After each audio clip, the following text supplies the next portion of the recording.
Bueno, moitas gracias. Nos acompañou nesta Xunta Local de Seguridade tamén Rafael Berguillo, que é o Teniente Coronel xefe da Comandancia de Ourense, non?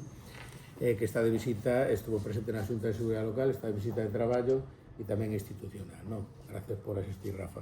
Bueno, efectivamente, aquí o que se valora na Xunta Local de Seguridade, por eso nos alegra que o alcalde invitara as representantes das asociacións empresariais e falar da veracidade dos datos da seguridade nos últimos meses, desde xaneiro hasta xuño, no Concello do Barco.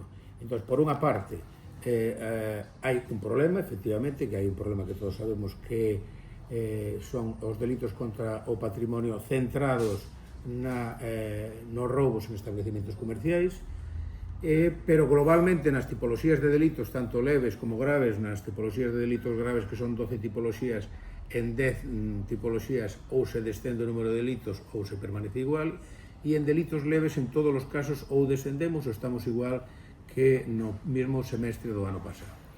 Pero non queremos eludir que hai un problema que é manifiesto, que hai unha frecuencia excesiva de roubos en establecementos.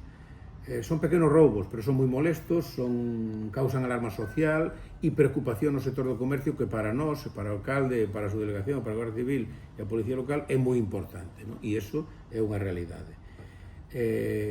Como son pequenos roubos e pequenos incidentes, moitas veces é difícil que iso remate de maneira inmediata nun encarcelamento ou nun decreto dunha prisión provisional. Primeiro, porque hai que certificar con indicios sólidos que eso se está producindo por parte desa persona concreta, e segundo, porque se o roubo é de pouca cantidade, pois desde o punto de vista xudicial é difícil que se tome unha decisión tan rotunda como o encarcelamento provisional.